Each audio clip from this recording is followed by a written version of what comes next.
University of Massachusetts and a PhD in statistics from Cornell. He has been a visiting fellow at Cornell, and his main job is a professor at St. Michael's College. Some of his other experiences include being the chair of the Northeastern section of MAA for 2 years, 95 to 97, the associate editor of JASA, and also does reviews for JASA. Regularly teaches graduate classes in multivariate statistics and linear models at the University of Vermont. Additionally, his field of research includes the selection bias and the file drawer problem in meta-analysis. So, without further ado, Rick Cleary. Thank you, Kim. This is the alternative to lectures session, and it's the non-computer one. Bob Johnson's doing a lot of computer things this week. My idea was to try to do something where I'd introduce some things you could do in class that sort of weren't traditional lecture that you could do on short notice. In a way, you might think of this as the, oh geez, I didn't get to college, to get to school in time to prepare today. What's something good I can do session? And you can take home a couple things from every conference that can help you on days like that. Maybe I have more of them than the average teacher, but this is one of those ideas. But I think also it's important to think that, to be willing to experiment. If you're going to teach the course in a different way with different material and a different focus, I think it really helps to change the style a little bit too. So rather than be the sage on stage where you're just giving lectures on the blackboard and kind of reiterating the textbook, try to come up with some in-class activities I can use to supplement lecture as alternatives to lecture. So I'm going to try and show you as many of my favorites as I can over the next days. I have one that I really like that I want to do with everybody, and then I have some other ones that are sort of, that will pick, I'll let you guys go on first so you can vote. I have several prepared, so between sessions, I thought I'd do some in every session, so there'd be some common ground, and then some I'll do with each group as they come in, and that'll leave some basis for discussion. The first one, actually, when Jessica started her talk as the keynote address, I thought, oh, she's going to do my talk, which has happened to me before. I'm not that original. But happily, this was quite different, and she hinted at one thing I wanted to do. And the first thing on the handout, everybody has one of my handouts that says me on the formula. The first thing is a pulse rate activity that I'd like to do in class. Now, if anybody objects to telling us that pulse rate, that's okay. You don't have to. You can say, I'd rather not tell you. But the first thing I want to do is take our pulse. Because I find, in general, classes are more interested in data about themselves than other things. You know, one of the things I try to consider, I hope to consider myself an in-tune and in-touch teacher, but I find I'm not so much as I was, say, 20 years ago. And things that I think are going to be interesting, I'll run into class sometimes with data from the paper and nothing. But I find that if it's about them, about themselves, even pulse rates are interesting. So, my pulse is more interesting than your national debt. So, let's start by taking our pulse. Everybody find either your wrist or your neck or wherever you're good at it. Now, I'm going to give you a 30-second time, and then we'll double, which is, I hope, not hard enough, too hard for everybody in here. Okay, so ready? Find it. And start now.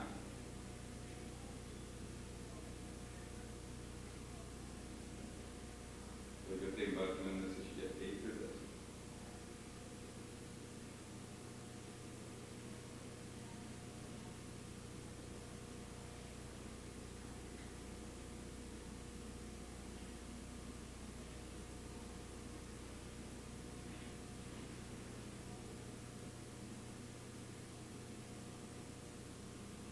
Okay, stop.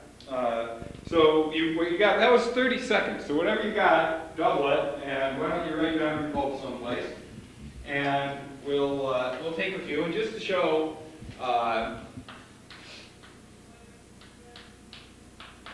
that I'm willing to share mine. Mine was 50.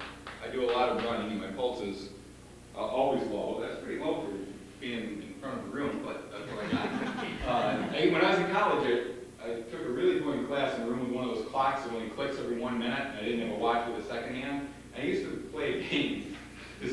basic and see if I could get my pulse to go below 50 without falling asleep. And when I was in college, I couldn't do it. And the other thing that would happen is sometimes I'd get there and I'd go, today I got it, today I got it. Then I'd get excited. And then okay,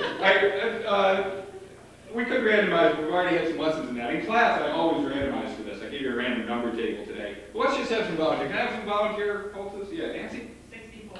Nancy's was 64. Others, yeah. 66. 66, new names? Angel. How do you spell it? A-N-G-E-L. Okay. 66. And Kim? 70. I'm not 67. We can't necessarily conclude that from both. John? 66. John had 66. Okay, that's probably plenty for purposes of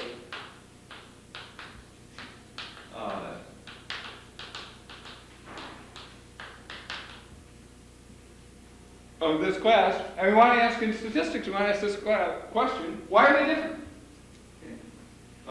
We did actually, Angela and John are the same, but they do vary from person to person.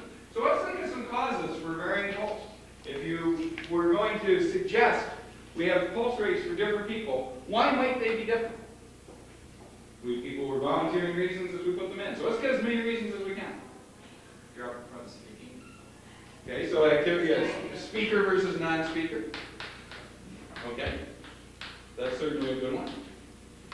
Feel free to write. I tried to leave a lot of room for notes on the handout so you could write it off from that.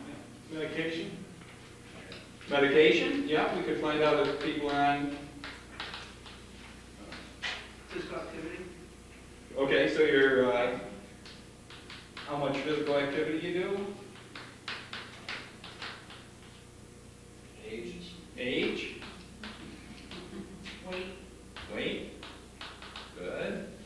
Smoke or don't smoke. Smoker, okay. Caffeine. Caffeine, excellent. Genetics. That's true. What's something we can measure about that? That's all right. We're not going to try to take a DNA sample. All these other things, we try to get at least some measure of for class. Culture? Or Ethnicity, maybe. We might, sure, that might work. Yeah, we saw some variation in the sample there. So, yeah. any kind of anxiety, if you have a test coming up. Yeah, maybe some stress, measure some kind of stress. Gender things. I was just going to say, I think it's one that we can put in almost all the time in class. That's pretty good. Let's take some of the topics we cover in elementary statistics now. If you collected this data for the whole class the first day, and you got maybe people in class with a piece of paper, so you think of some units here you could collect. What's the topic you cover in elementary statistics? Any topic. Pick a topic, any topic. Probability.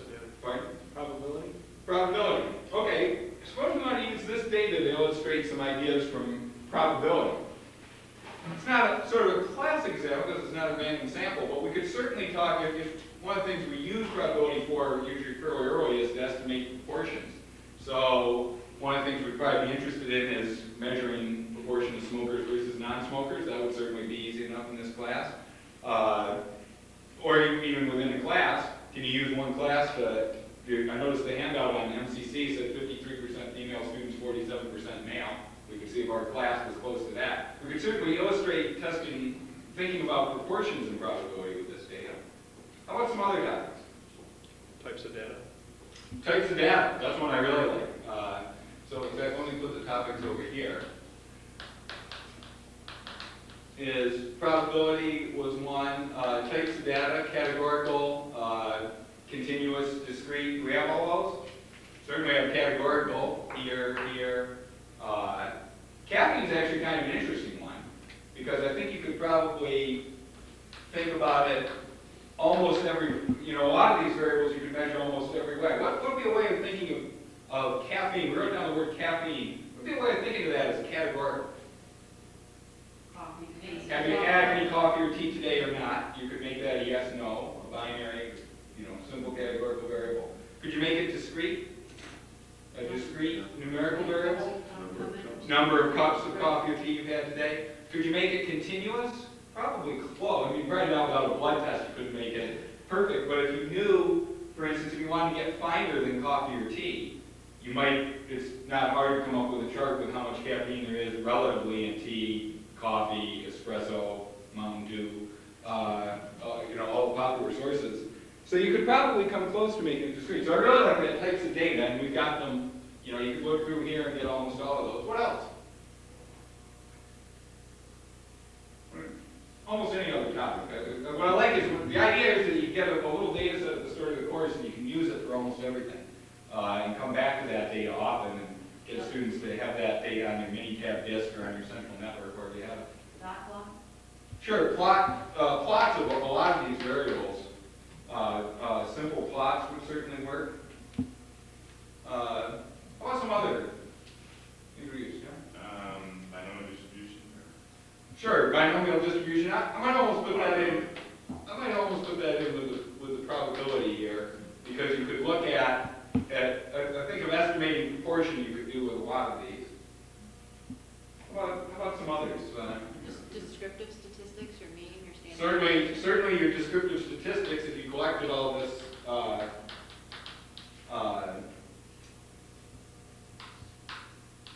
all of these variables from your class, you can find the descriptive statistics for them, and that also hooks in with types of data. Students, you often have things like you code ethnicity as 0, 1, 2 for different races, and you have students taking the mean.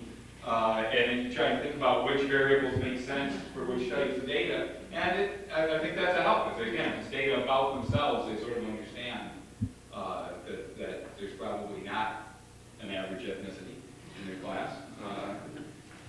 But between classes, there might be. You could talk about that the proportions can change between classes. What else? A couple other topics? Correlation? Correlation, this one you could certainly do, because you could look at, say, what's a variable on here where we might, first of all, you can tie that in with types of data, which I love to keep emphasizing, which techniques go with which type. So correlation, what do you want? You want a couple variables that you can measure on either continuous or many steps discrete scale, variables that extend over an interval. Well, pulse rate is a variable like that. What else here is a variable like that, of the ones we did? Age or weight. So it would make sense, physical activity, depending on how you measured it in hours per week. By the way, I include on the bottom of this page, I once in class just picked 5 people and collected hours of activity per week, hours of exercise per week, and pulse rate. And this is a true story. I've got the 5 points listed, and this is just a quick activity I do when I introduce regression. Is I collect 5 points in the class, I put them up on a plot, and I say, you guys can remember a little bit, I get the class, coax out the idea of slope and intercept from them, and I say, okay, pick a line that comes close to these points, and I have them get in groups and try and come up with a line. And then I talk about which group is better and use that to introduce the idea of deviations from the line and discussing who has the best line. That's another sort of activity I do with this data. And this one day I got these 5 points, and I liked them so much I included it. And they came out exactly 72 minus 2x. I mean, that's not round off. That is the integer 72 is the intercept, and the integer -2 is the slope. And that's such a cool regression line, because of course if you ask somebody typically what's a typical slope and they say 72, in fact, if you're trying to look cool in class, the Grateful Dead has, in US Blues, there's a line that says, check my pulse, it don't change. Stage 72, come shine in the rain. So students even still know that and think you can sound marginally cool in math class. But correlation and regression, you've got all the data you need to introduce that. One we just saw in the case study was 2 sample t-tests. So what you need there, what you need is a categorical variable with two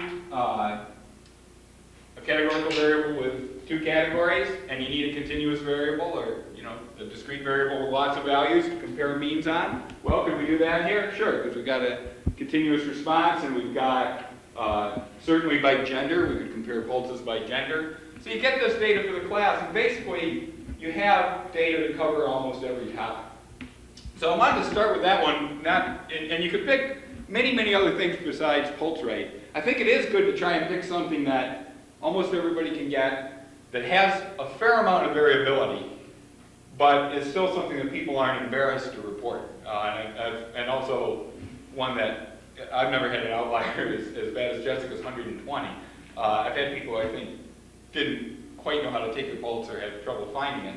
But I find that generally this is a statistic people don't mind reporting, and it gives you a lot to develop. So at the bottom here, I was just thinking, what are some other variables? I don't know if anybody else has had favorite success with this. Anything else you might measure? Yeah. Well, I was trying to introduce a regression. I asked everyone if they'd heard of two variables that were related somewhere. Someone mentioned that the number of inches from your elbow to the tip of your finger is the same number as your shoe size. So Okay. we went around the class and we measured everyone's elbow to the tip of the finger, then got everyone's shoe size. Ah, I like that. I'm going to write that down on mine. Elbow, From the inside of the elbow to your little finger, the number of inches there matches shoe size. okay. Good. Yeah, it may not be perfect, but it's a set that has reasonably high correlation. One of the things that I'm sure you found teaching, if you collect real data, and one of the things you have to be prepared to use alternatives to lecture that include collecting data to have it not work out. And it's amazing how hard it is to find variables that are really correlated. You know, if you do your height today and your height yesterday, those are pretty good. But there are others that are pretty hard to get. And it's surprising. Students will take things they think are correlated. You know, one that students do every year when I give projects, and I do, and I have another little talk I'd like to give some time about grading projects that I'll just mention quickly. I found a really efficient method for grading projects is assume they're all B's and keep the things that are good or wrong about each project and list the pluses and minuses on the front. Then if there's more pluses than minuses, I move them up to A, and if there's more minuses than pluses, I move them down. You know, I move them down the tick for every one, and I found that very efficient first-order project grading. But students always think, you know, I'll do alcohol consumption and grade point average, and then they come back and go, geez, you know, I'll let drinkers take easy courses or something. You know, they're always disappointed that they don't find those correlations that they think they're going to. So knowing is that there really does have a really high correlation, because they're hard to find about people. It's really, I think it's a good lesson. People are more wonderfully diverse than we sometimes give credit for. Yeah. If you go 2 times your shoe size plus 50, you get your height. 2 times your shoe size. Ooh, what a guarantee. Pretty cool. So it's really the variables are height and shoe size, and you expect the regression line to be y equals 2x plus 50 if that's the shoe size. Oh, I like that one too.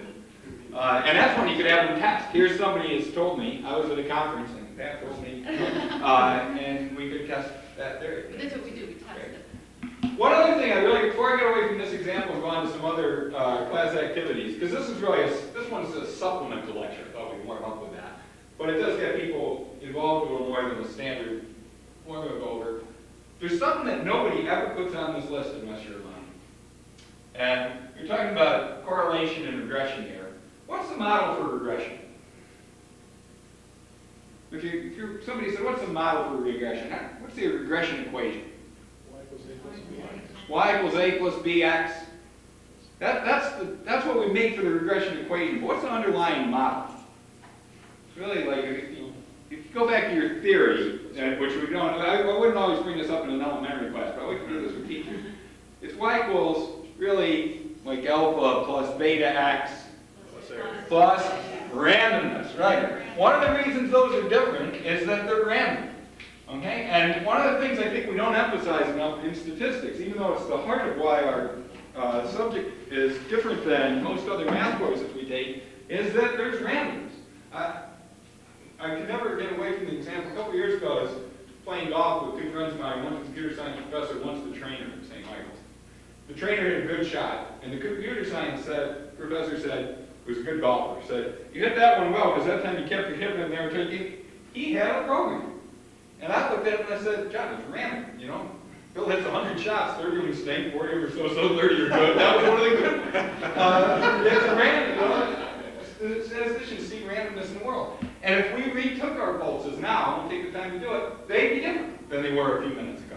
And not many of these things, certainly, I'm still a speaker, you know, I'm a little older, but not much. I'm a little lighter, but not much. Most of these things haven't changed since I started, but my folks would be different now.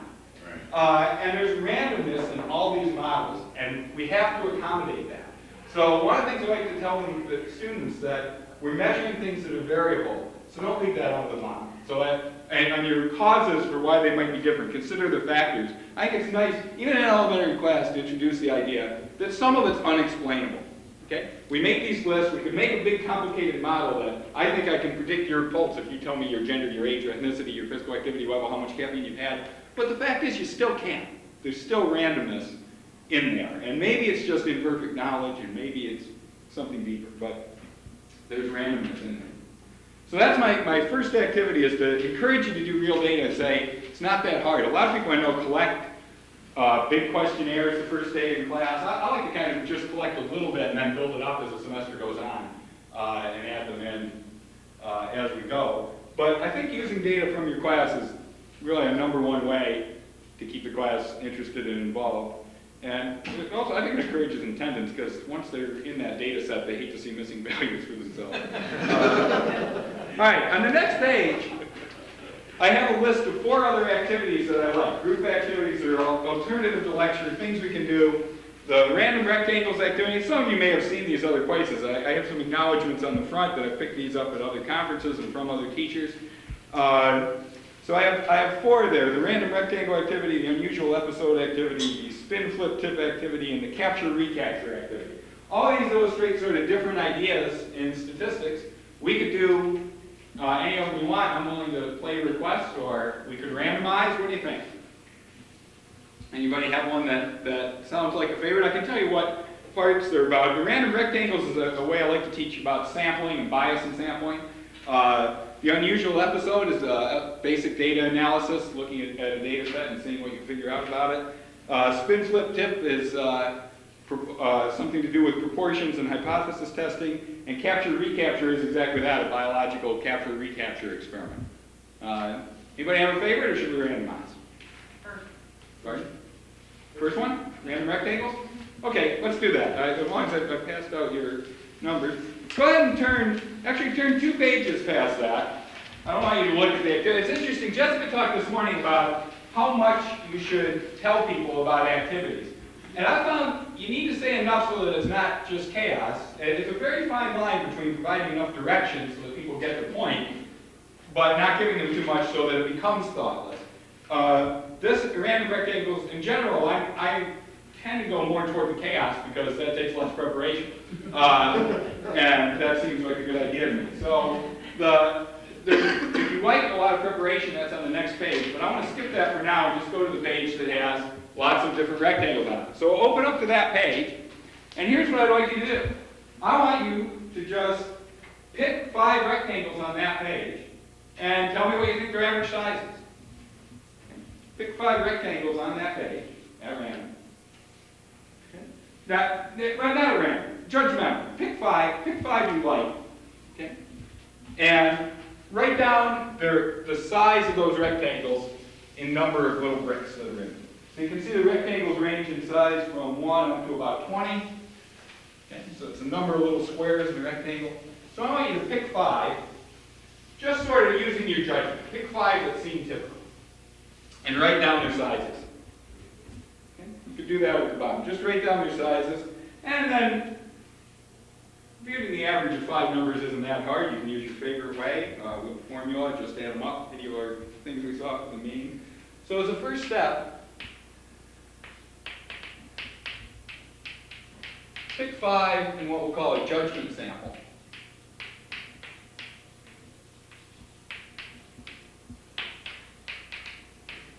List their sizes, find the mean. Yeah, everybody know when you've got that done.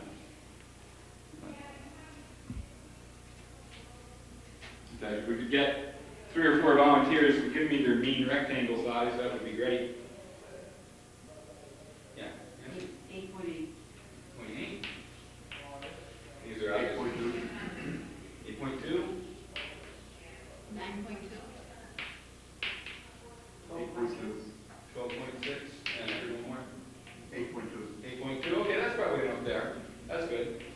Now, I gave you a random number table. Everybody got a random number table? Oh, well, I didn't make enough of these for everybody, so if you could give these back when they're done, that would be good.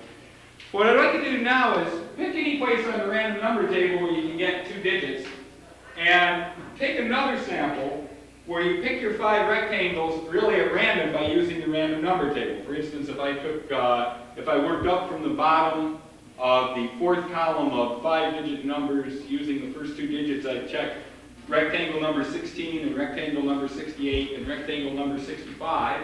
And so use the random number table.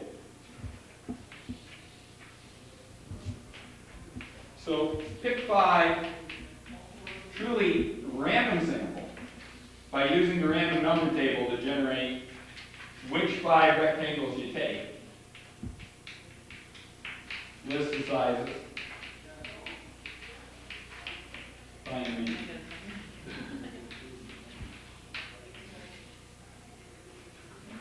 I'll just do this as an example. I'll work along. I think I'll use those ones I said before. I'll use this column. So I take, this is a good one to go over with the class because I don't always find this step easy.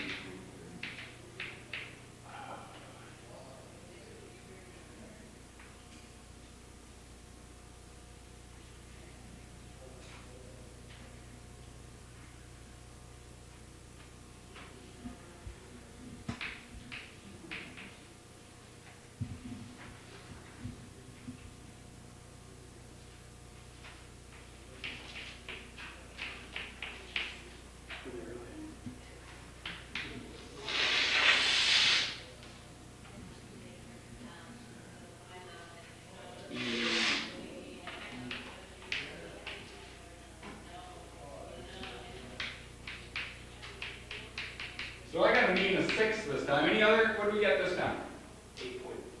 8.4. 7.6.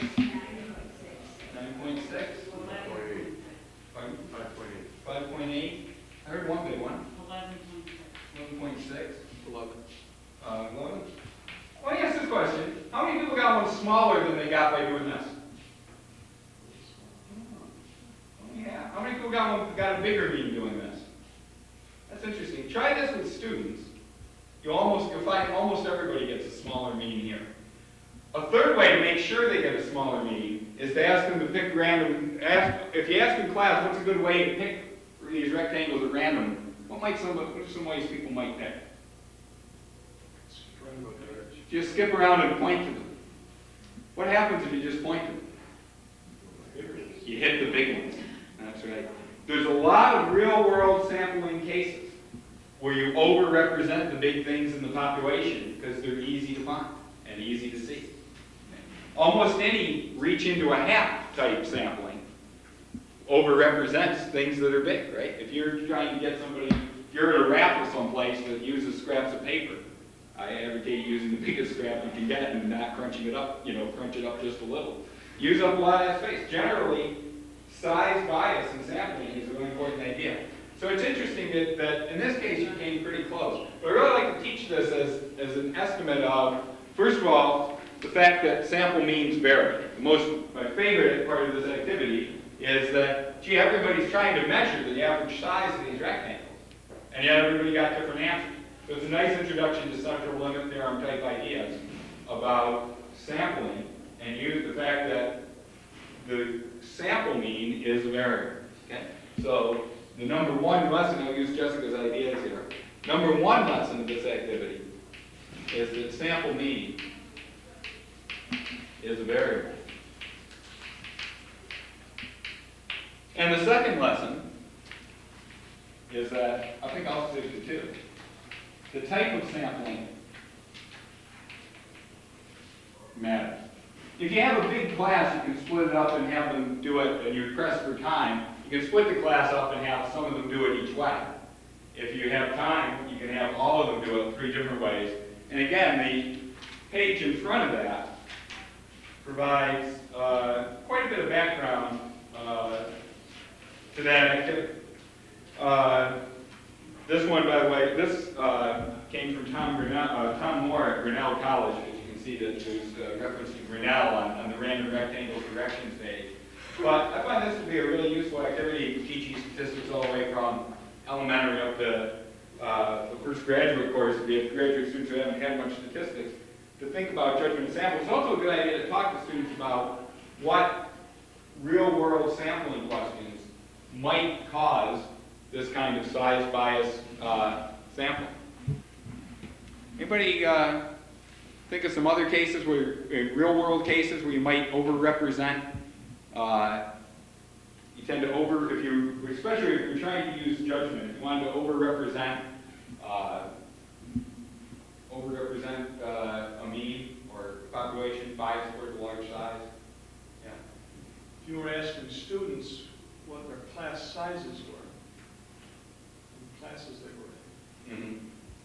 That a lot of them are in the Big classes. it misrepresents the average class size. That's right, because lots of them are in the big class. Yeah, that's a good one. I've had the same thing. Actually, I have a bit of personal experience there that was one of the real revelations. When I first started as a graduate student in Cornell in 1988, my dissertation advisor at Cornell was Professor George Costello, who was a terrific teacher and a terrific statistician. I first started at Cornell, and I met two of George's graduate students, and one was in his 8th year, and another was in his 9th. And I thought, I'm already coming back to graduate school when I'm 32. I have a job in Vermont that I want to go back to. I don't want to be here, forever. And I said, he seems like a nice guy. These students are here forever. So I expressed this to another graduate student, and another graduate student said, well, did you know Kostas? And I said, no. And he said, he got done in 4 years. And did you know Yana? No. Well, she got done in 4 years. And I thought, the people who got done fast aren't here. The people who took forever were still there when I was a graduate student. So I didn't have any choice but to take them. And so I worked with George. I got done in 4 years. And I got out just the same time as those other two guys. And it worked fine. But it was a classic. I really, once that happened, I realized what an idiot, But it's easy to convince yourself. Size bias sampling. It's easy to see the ones who are there. Ones that I've had it happen are if you have students do any sort of market research data where they want to look at how much people buy. If you watch people like coming out of the grocery store and you try and determine the average amount spent, you almost always, hardly ever bother to talk to somebody just getting the paper or just getting a quart of milk. But those few big purchases, you stop and say, how much did you spend? Oh, $174.50. That really changes the mean. And you think, well, I'll get one or two of these people who spend a lot. But the fact is, even at your busy stores, most people coming out only have a few items and didn't spend that much. So there's a lot of size bias sampling. This one I really like. And again, you get people to do this in class and get them. I'm hurrying. I'm not going to give you quite the flavor because I'd like to get through another one.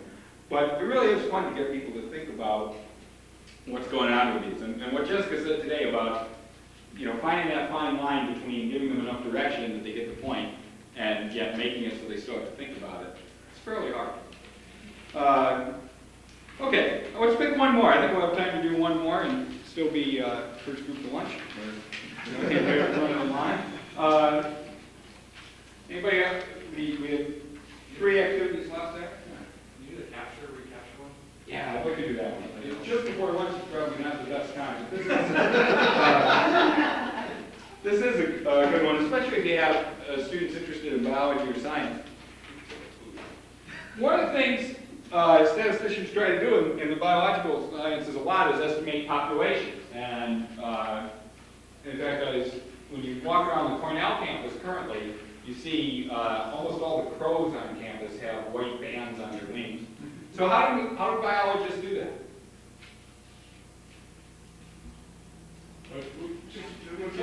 They capture some, they tag them, they put them back.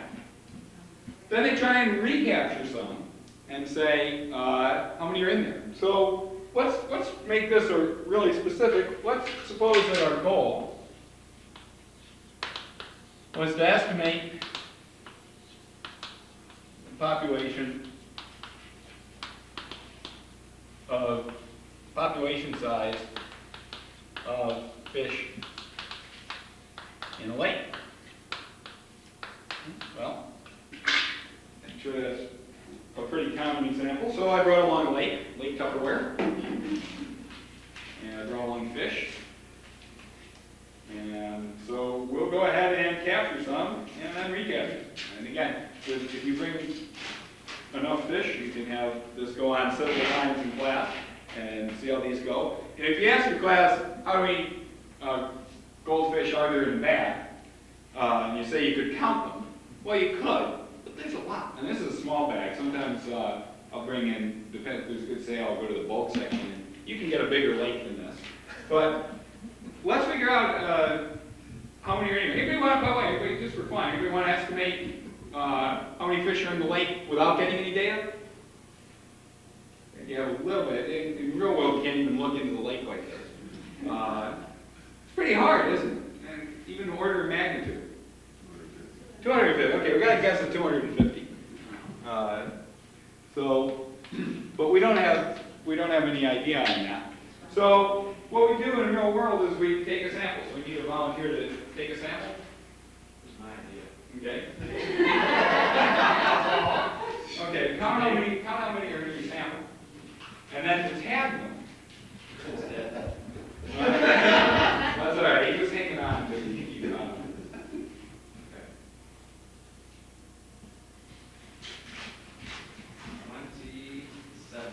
27. Okay. Take 27 of the tagged fish here. You need to get. I explained this at one conference that I heard by email from a friend of mine that they tried it and they said, oh yeah, explain to their secretary to pick up the goldfish for him, and she got 2 different kinds of goldfish, but they were the same color. Got the cheddar and the parmesan, which are indistinguishable. You need to make sure that you get taste them, right? No, that's contaminated. The highest in here? Yeah, you put those back in the lake, the same number. So the tagged fish, you'll notice, are a little different color. We can tell these guys because they have the salt. We tag them in salt. Now, what I like about this problem in particular is that how would we proceed from here? Okay, we've now tagged some fish and put them in the lake. That was a capture. Yeah, we probably want to leave a little time, which essentially what we would hope is that the fish would mix through the lake. So we do a little randomization here.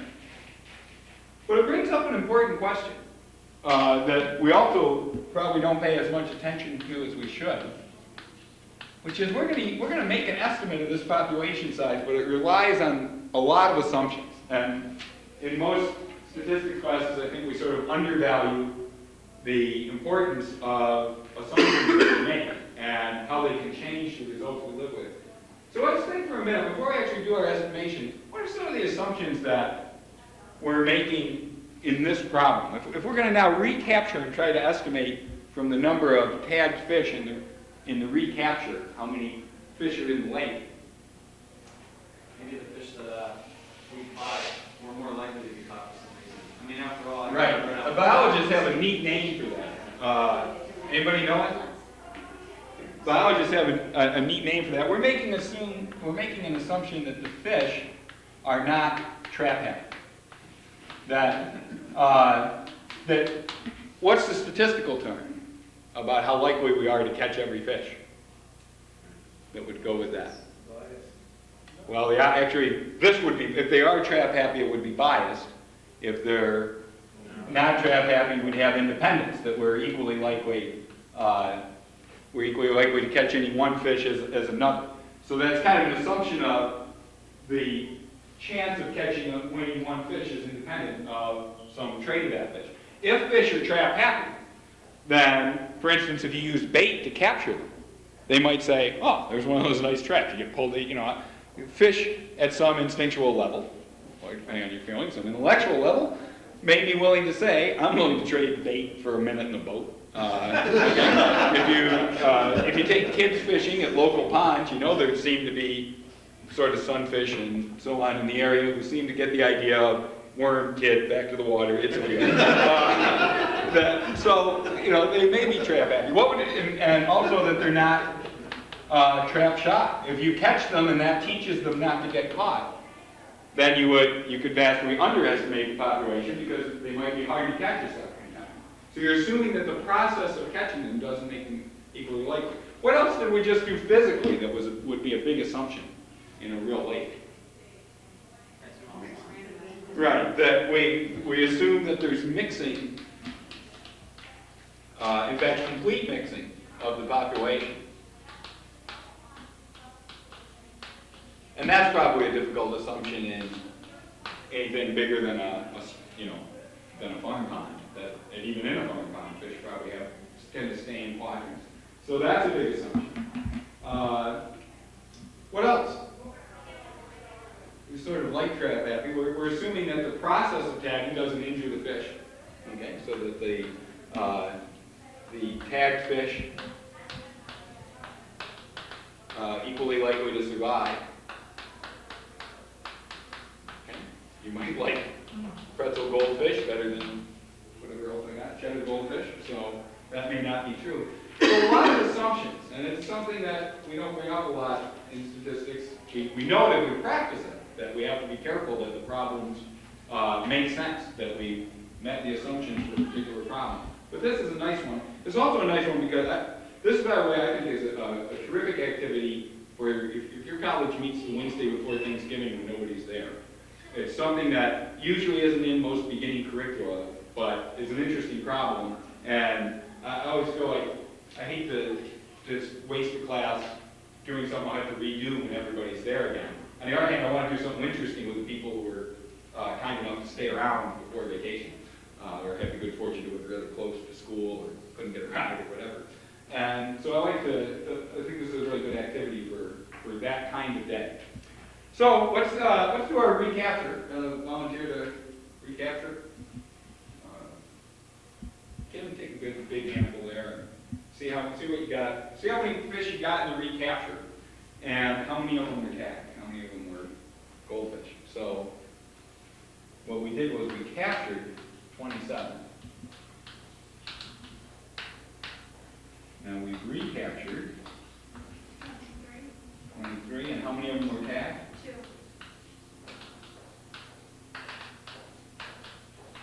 So we ask again, how many fish are in the lake?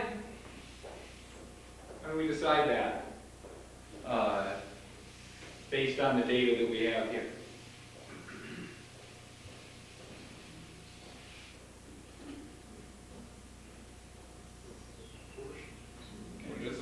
We could, I have a worksheet in here where you could figure it out in terms of proportion, right? We students do it a little more, but we haven't done too much just experimenting today. So let's think about what's the right proportion to set up here.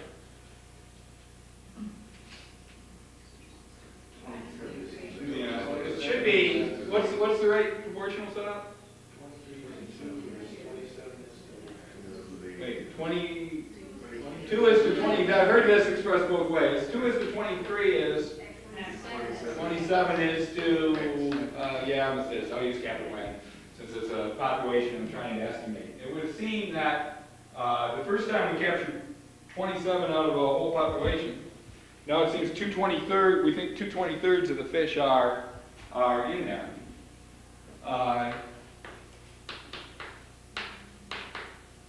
So 23 times 27, geez, nobody gets an even number when you need it.